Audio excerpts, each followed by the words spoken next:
Hay una frase que dijo un teólogo llamado Alfred Plummer. Él dijo: devolver mal por bien es diabólico. Devolver bien por bien es humano. Devolver bien por mal es divino. Esa frase creo que resume bien el tema que vamos a ver el día de hoy. Vamos a ver cómo nosotros, siendo creyentes, estamos llamados a amar a nuestro prójimo, pero vamos a ver lo que implica amar al prójimo. Vamos a ver cuál es la última consecuencia del amor al prójimo, que es amar aún a nuestros enemigos. Cuando hacemos eso, que es lo que la frase aborda, imitamos el carácter de nuestro Padre Celestial. Nos parecemos a Dios, al Dios que es nuestro Padre, al Dios que nos salvó. Pero el pasaje también nos va a dar una advertencia. Si nosotros nos dedicamos a hacerle bien solo a los que nos hacen bien, nos vamos a parecer más a los incrédulos que a Dios. Entonces, ¿a quién nos queremos parecer? ¿Queremos pagar bien por bien, que es lo humano? ¿O queremos pagar el bien por mal, que es lo divino? Pidámosle al Señor que nos asista en esta enseñanza del día de hoy. Muy importante. Señor, asístenos.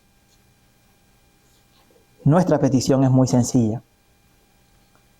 No solo que comprendamos el pasaje, sino que quede en nuestro corazón y lo pongamos por obra.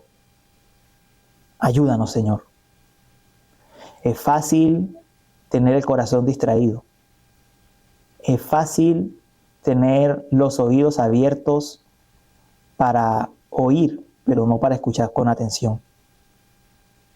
Ayúdanos, Señor, a tener ese corazón compasivo que quieres que tengamos como hijos tuyos.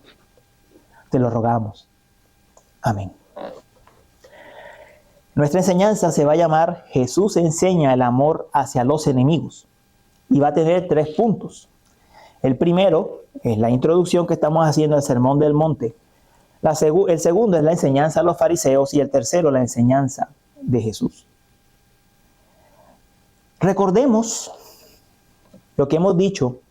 Cuando el Señor nos trae a su reino, cuando Él nos da su espíritu y por el espíritu nos trae al reino, Él nos hace bienaventurados. Y hemos visto las bienaventuranzas ya. Hablamos de la pobreza de espíritu, hablamos del lamento por el pecado, y especialmente hablamos de las 2 últimas bienaventuranzas, que es llevar el mensaje del evangelio de la paz a otros y ser perseguidos. Y esas 2 bienaventuranzas, el llevar el mensaje del evangelio y el ser perseguidos, van de la mano. Es decir, es inevitable que un creyente, una persona que ha sido habitada por el Espíritu del Señor, viva y predique el evangelio. Eso es inevitable, porque eso es lo que somos. Es decir, esto no es un asunto de estudiar una asignatura. No es un asunto de estudiar para un examen profesional. No es un asunto para estudiar, para capacitarnos para el trabajo. Es que somos bienaventurados. Esto es lo que somos nosotros. Esto es lo que está en nuestro ADN espiritual, si lo pudiésemos decir así. Entonces, el creyente va a tener problemas, porque va a ser bienaventurado para llevar el mensaje. Es bienaventurado y lleva el mensaje, por supuesto. Pero es bienaventurado para ser perseguido. Las 2 cosas van de la mano. Tengamos eso en cuenta para el importante punto que vamos a estudiar hoy. El Señor, ¿qué hace con eso? Nos convierte en sal y luz para impactar este mundo con el mensaje. Y al transformarnos por su espíritu, entonces Él espera que nuestras vidas sean muy diferentes a como el mundo la vive, incluyendo a como la vivían los fariseos en aquel tiempo. De hecho, con estas comparaciones que el Señor Jesús hace a lo que los fariseos enseñaban, Él nos está ilustrando de una forma mucho más clara cuál es el principio de la Escritura, que siempre estuvo allí y que Él espera que como creyentes vivamos. Eso es lo que Él nos está ilustrando. Entonces, empecemos a ver qué es lo que creían los fariseos con respecto al amor al prójimo y qué es lo que enseña Jesús con respecto al amor al prójimo y en especial el amor a los enemigos. Dice el versículo 43, ustedes han oído que se dijo, amarás a tu prójimo y odiarás a tu enemigo. La primera parte de la frase, amarás a tu prójimo, ya la leímos en Levítico 19. Leímos que no había que aborrecer al compatriota israelita, que no había que guardar ningún rencor en el corazón, sino que había que amar al prójimo como a nosotros mismos. Eso estaba en la ley. Es decir, hasta ese punto los fariseos no estaban en algo incorrecto. Bueno, curiosamente quitaban como a ti mismo, pero decían amarás a tu prójimo. En eso no había nada malo. El problema estaba en lo que añadían después. Amarás a tu prójimo y odiarás a tu enemigo. Esto es lo que ellos añaden. El odio a los enemigos. Con eso, los fariseos dividían entre dos tipos de personas. El prójimo y el enemigo. El prójimo es aquel que es mi amigo, es mi familiar, es mi vecino, es mi compatriota.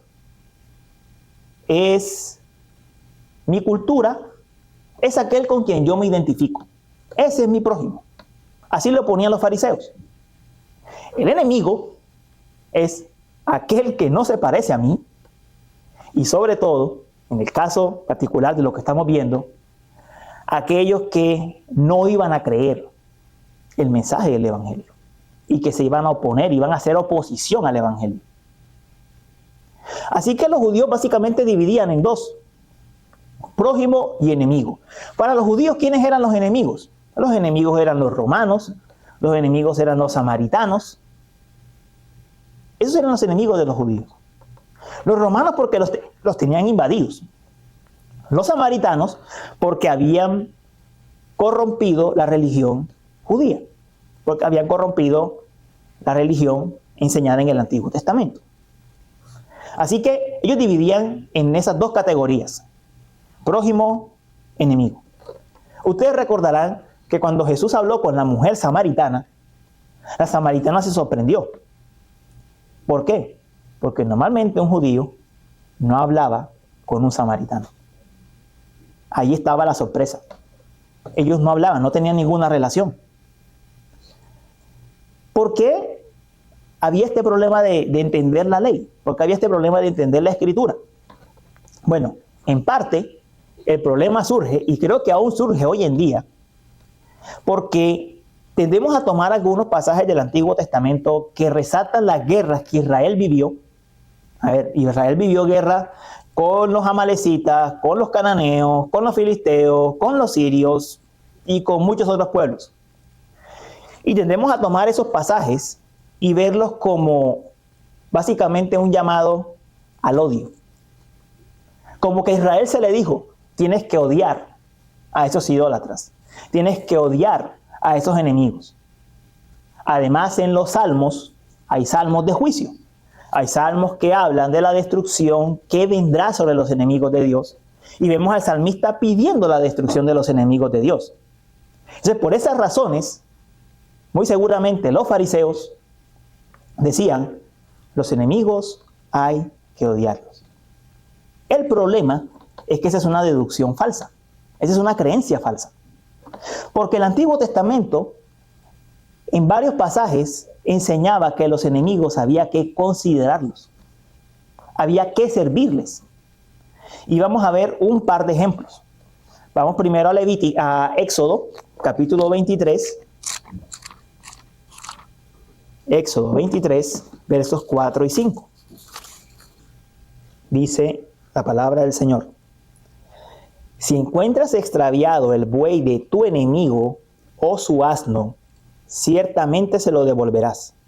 Si ves caído debajo de su carga el asno de uno que te aborrece, ojo, que te aborrece a ti, no se lo dejarás al solo.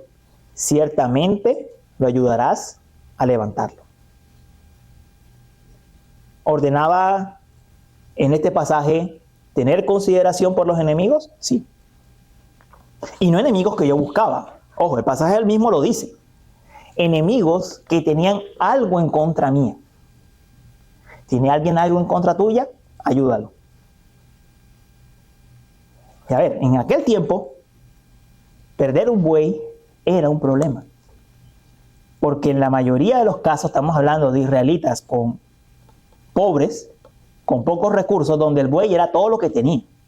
Es decir, si tú querías ver a una persona pasando problemas, quítale el buey. Pero el Señor dice, no harás eso. Ayudarás. Otro pasaje, Proverbios 25, verso 21, ustedes lo conocen. Si tu enemigo tiene hambre, dale de comer pan, y si tiene sed, dale a beber agua. Eso no es original del Nuevo Testamento. Eso está en Proverbios 25, verso 21.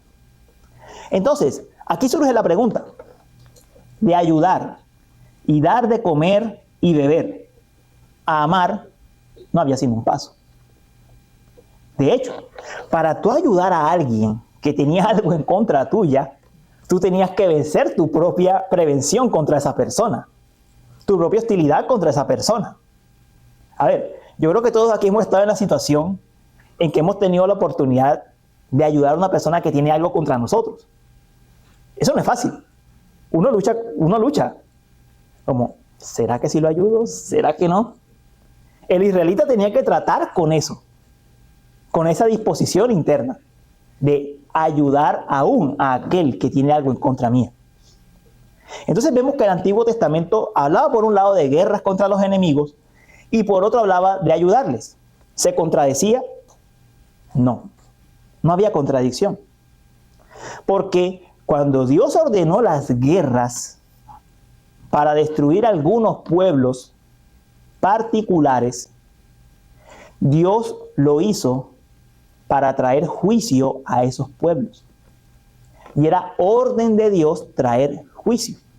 Básicamente, Israel en ese momento era la espada de Dios para traer juicio sobre algunos pueblos.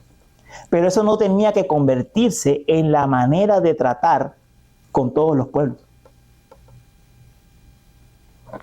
Si ustedes leen en 1 Samuel, ustedes van a notar un patrón que se cumple en la vida de David.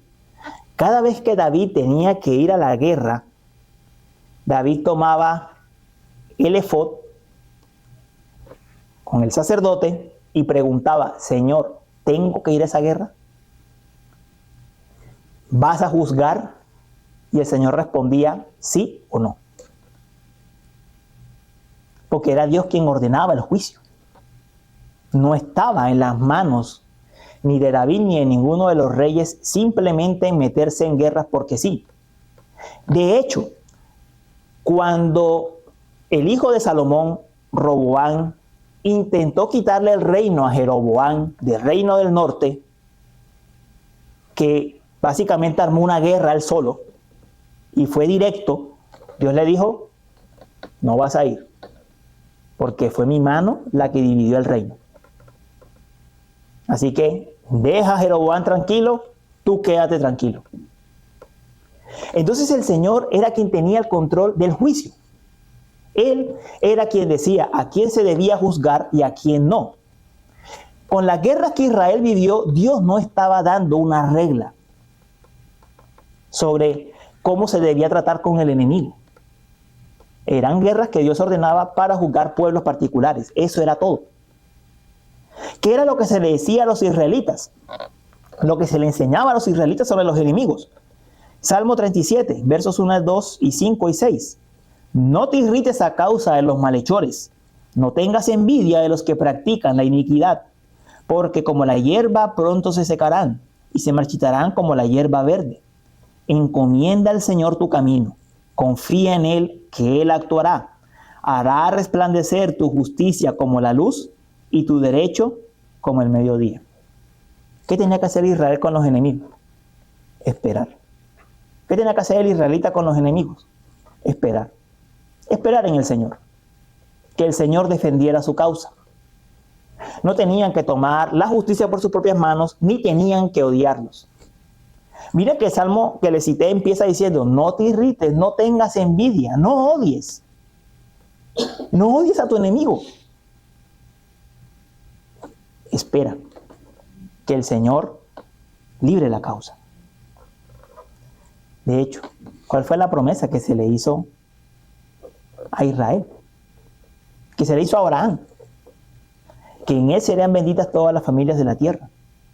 Israel no tenía que ser maldición, no tenía que odiar, sino bendecir, traer a las naciones a que conocieran la promesa que Dios había hecho de traer a su Salvador. Entonces, la pregunta con todo esto de qué decía el Antiguo Testamento y qué pensaban los fariseos de amar al prójimo y odiar al enemigo es, ¿qué hay de nosotros? Es decir, ¿cómo vivimos nosotros? Porque nosotros podemos decir, sí, yo estoy de acuerdo con que los fariseos no estaban en lo correcto. Pero una cosa es pensarlo y decir, no estoy de acuerdo con lo que ellos pensaban. Otra cosa es cómo actuamos, que a veces no van de la mano. ¿Cómo vivimos? ¿Vivimos pensando que tenemos algún derecho de odiar a alguien? ¿De estar resentidos con alguien? ¿De evitar a aquel que nos critica y nos hace daño? ¿Pensamos que tenemos ese derecho? Porque este es todo el problema de los fariseos. Pensé que tienen el derecho de odiar, aborrecer al enemigo. ¿Pensamos que tenemos ese derecho? Dejamos que en nuestro corazón haya rencillas, hayan raíces de amargura contra todos aquellos que no son como nosotros.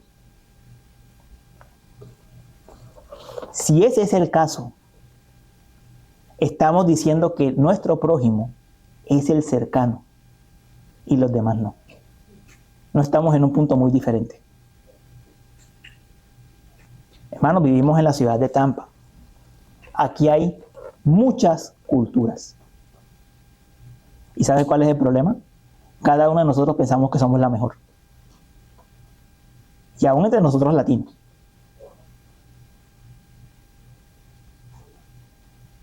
Pero el Señor no llama a eso.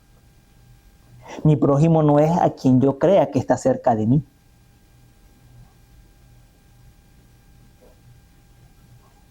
Mi prójimo es incluso mi enemigo. Eso es lo que Dios dice. Incluso mi enemigo. Vamos a ver qué es lo que dice el Señor Jesús. Dice el Señor Jesús en el versículo 44. Pero yo les digo, amen a sus enemigos y oren por los que los persiguen. Bueno, yo les he mostrado que esta enseñanza estaba implícita en el Antiguo Testamento. Pero la manera en la que el Señor Jesús la pone es directa. Es decir, si los fariseos se confundían con todo lo que el Antiguo Testamento decía, el Señor lo pone de una manera tan clara que no podemos escapar a sus palabras. No hay forma de escapar a esto. No hay forma de escapar a la frase, amen a sus enemigos. Es tan clara como el agua. ¿Quiénes son los enemigos? Vean, el mismo pasaje lo dice. Dice que los enemigos son los malos, son los injustos, son los perseguidores. En el mismo pasaje el Señor lo dice. Esos son los enemigos. Y nos dice, a esos malos, a esos injustos, a estos perseguidores, muéstrenles el mismo amor que a sus amigos, sus familiares, vecinos y compatriotas. Eso es lo que el Señor está diciendo. Ahora, ¿con qué tipo de amor debemos amar a estos enemigos? Bueno, la palabra amor, de amar a tu prójimo, es la misma palabra amor de amen a sus enemigos. Es el mismo tipo de amor. No está diciendo que son dos amores diferentes. Es el mismo tipo de amor. ¿Por qué? Porque los enemigos también son nuestro prójimo. No los amamos diferente. ¿Duro de oír? Debería serlo. Si entendemos la implicación de lo que esto significa, debería hacerlo. Miren, el Señor mismo no nos deja con la duda. Él ilustró esta verdad en la parábola del buen samaritano. Es que el Señor no nos deja con la duda de qué quiere decir con esto. Recordemos la parábola. Un judío iba de camino de Jericó a Jerusalén, de Jerusalén a Jericó, y en el camino le encuentran unos ladrones que le roban todo, que lo hieren, y resulta que él está malherido en el camino, y pasa primero un sacerdote. El sacerdote se va por otro camino, pasa un levita, hace lo mismo, pasa de lado, y pasa un samaritano, un enemigo de los judíos. Pasa el samaritano y el samaritano se compadece, lo cura y lo deja a cargo en un hotel y paga todos los gastos. Y le dice al dueño del hotel, mira, y si te gastas más, yo voy a volver a pasar por aquí, me dices y yo pago. Y el Señor Jesús le pregunta entonces al intérprete de la ley que le puso la pregunta de quién era mi prójimo. El Señor le pregunta, ¿cuál de estos tres piensas tú que demostró ser prójimo del que cayó en manos de los salteadores? Y el intérprete respondió, el que tuvo misericordia de él. Ve y haz tú lo mismo, dijo Jesús. A ver, humanamente aquí, miren, esta historia está sorprendente para ilustrar el principio. Humanamente, ¿quién era el prójimo? Según el pensamiento de los fariseos y de los intérpretes de la ley, ¿quién era el prójimo? El judío, el levita, ese era el prójimo. Ese era el que lo ayudaría muy seguramente. Pero no fue así. Quien lo hizo fue el samaritano, un enemigo. Este samaritano no se regocijó, no se alegró de ver a este hombre tendido en el camino. Lo ayudó. Él actuó como el prójimo. Ese es lo que el Señor nos quiere enseñar. Debemos amar a nuestros enemigos como el prójimo que son, incluso velando por su necesidad si es preciso. Si me preguntan, amor, ¿y cómo se ama al prójimo? Listo, entiendo que los enemigos se aman como el prójimo. ¿Y cómo se ama al prójimo? La respuesta es como a nosotros mismos. ¿Eso no es lo que dice el mandamiento? Amarás a tu prójimo como a ti mismo. ¿Cómo se ama al enemigo? Como al prójimo. ¿Y cómo se ama al prójimo? Como a nosotros mismos. Miren, este principio es tan importante que alguien dijo, el que tú puedes estar seguro de que alguien ama a su prójimo si ama a sus enemigos. Pero no puedes estar seguro de que alguien que ama a sus amigos realmente ama al prójimo.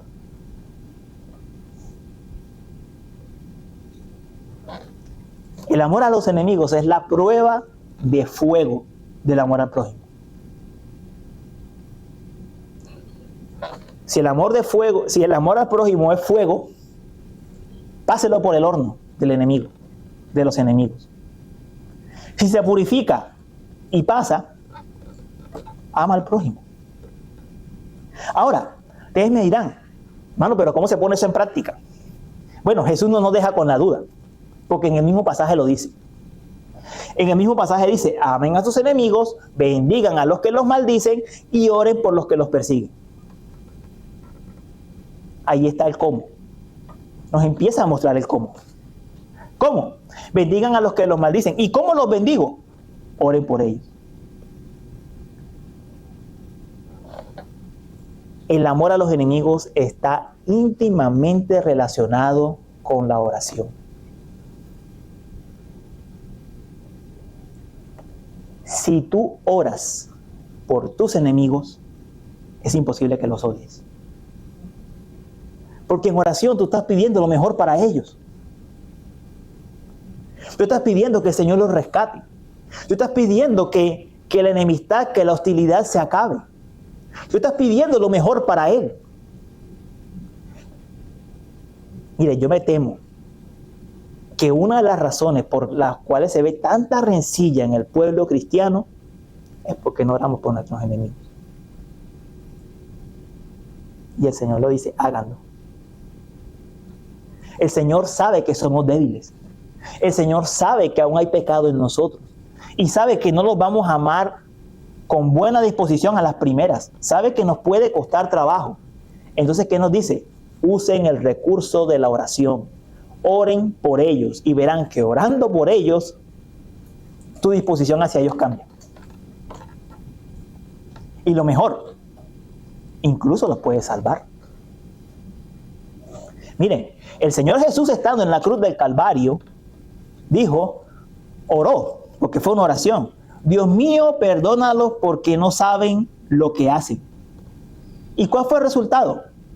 Había un ladrón al lado suyo que se estaba burlando de él, y después ese ladrón le dijo, Señor, quiero estar contigo cuando estés en el paraíso. Se convirtió. Un centurión romano estaba allí, otro enemigo, y cuando vio todo lo que sucedió en la crucifixión de Jesús, dijo, verdaderamente este hombre era el Hijo de Dios.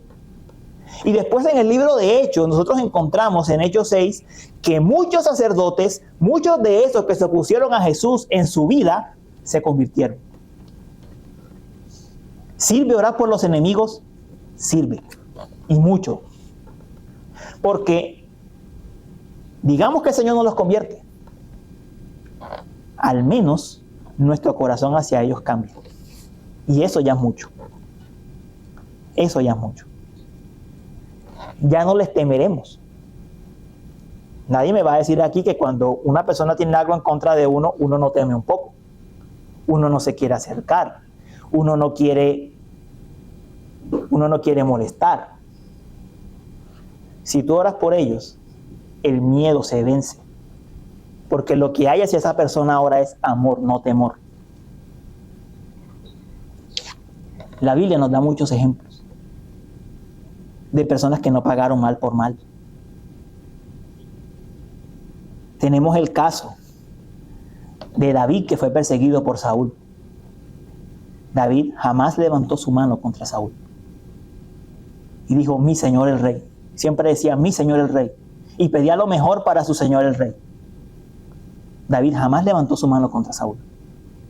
Tenemos el caso de Abraham, orando por Sodoma, intercediendo por ellos. Y tenemos el caso de Esteban.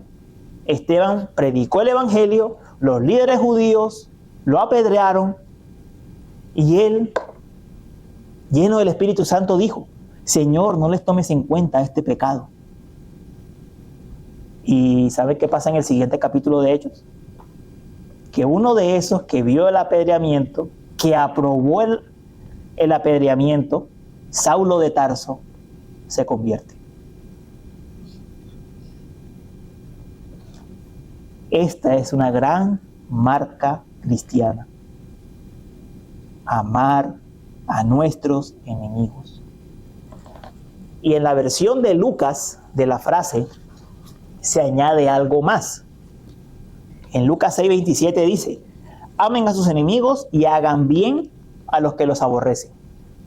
Es decir, la oración acompañada del servicio, acompañada de acciones hacia nuestros enemigos, es otra forma de amarlos.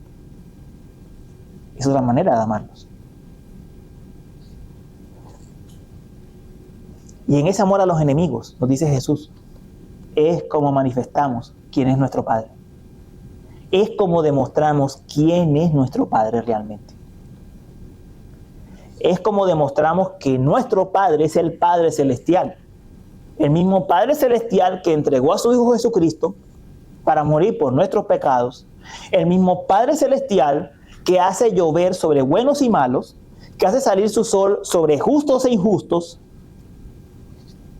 El mismo Padre Celestial que le hace bien incluso a los que lo aborrecen. Cuando nosotros amamos a nuestros enemigos, cuando amamos realmente a nuestro prójimo, que es el punto aquí, manifestamos el carácter de Dios en nuestras vidas. Y esta es una marca del cristiano. ¿Por qué lo resalto? Porque es claro en el pasaje que está diciendo, serán como su Padre que está en los cielos. Lo que Jesús tiene en mente es la relación que tenemos como hijos de Dios. Y hermanos, aquí tengo que decir algo con cuidado. Miren, vivimos en un mundo que es un poco diferente a los tiempos de Jesús. Ustedes dirán, pero es que hoy en día ya no se ven los mismos conflictos de antes, estamos en un mundo mejor. La gente hoy en día puede ser nice, así como se dice aquí en América, nice. Ser nice no es lo mismo que amar. Ser cordial, que sería como una traducción en el español, no es lo mismo que amar. Porque esa cordialidad no nace de un amor a Cristo. Es una cordialidad que busca no ofender, básicamente. No hablar de lo que ofende. No hablar de aquello que puede generar una diferencia, que puede generar que el otro se sienta mal. Yo no sé si lo han notado, pero los anglos, los americanos, no estoy hablando de cristianos y no cristianos, los americanos tienden a ser muy cuidadosos con que la gente no se sienta mal, con que no se sienta ofendida. Y por eso son nice, son cordiales. Bueno, es mejor ser cordial que no ser cordial, indudablemente. Pero ese no es el amor del que está hablando aquí el Señor Jesús. Ese no es el amor cristiano, no es el amor a los enemigos. Es simplemente tratar de no buscar un conflicto. De eso se trata. Pero no es amor. ¿Saben por qué? Porque el hombre más amoroso en esta tierra fue el Señor Jesucristo. Y el Señor Jesucristo ofendió. Cuando digo ofendió no quiero decir que dijo malas palabras ni habló con ira a la gente, no. Cuando digo ofendió me refiero a que dijo cosas que a la gente no le gustaban. Y no por eso no los amó. El Señor Jesús ofendió a los fariseos. El Señor Jesús volteó las mesas del templo. Y eso no significa que no amó. Él amó. Él es la muestra del verdadero amor. Él amó hasta el final. Amó hasta el punto en que soportó que sus enemigos lo maldijeran, lo escupieran, pero siempre buscó su bien. Hasta el último minuto buscó que sus enemigos fueran salvos. Y les dijo la verdad. ¿Por qué el Señor ofendió a los fariseos? Porque hasta el último minuto Él buscó la salvación de ellos. Que despertaran de su ceguera. Entonces, el amor a los enemigos no lo confundamos con ser cordiales. No lo confundamos. Nosotros no tenemos que dejar de ser cristianos que viven la verdad y que hablan la verdad para amar a nuestros enemigos. Al contrario, los tenemos que amar cuando ellos se levanten y se ofendan. Allí está la prueba. Allí está la prueba. Diciendo la verdad, ¿se van a ofender? Se van a ofender. Ámalos. Ámalos. El Señor dice que haciendo eso, seremos perfectos como nuestro Padre que está en los cielos. ¿Y qué significa perfecto aquí? Yo creo que se refiere a como lo dice en el Evangelio de Lucas. En el Evangelio de Lucas dice, sean ustedes misericordiosos, así como su Padre es misericordioso. El punto de la perfección de la que está hablando Jesús es ser misericordiosos como Dios lo es. Manifestaremos esa característica tan única de Dios como es la misericordia. Cuando hagamos bien a todos y cuando amemos aún a los que nos van a aborrecer por causa del Evangelio o por las diferencias. Mis hermanos, hasta este punto ustedes podrán decir, miren, es que yo entiendo todo lo que estás diciendo, pero es que hay una persona que tiene una ofensa tan grande contra mí, o que yo lo ofendí de tal manera, que no podemos amar. El Señor dice que sí. Y le está mostrando el camino. Empiece orando por esa persona. Empiece orando. Empiece usted solo orando. Y van a haber cambios. Van a haber cambios.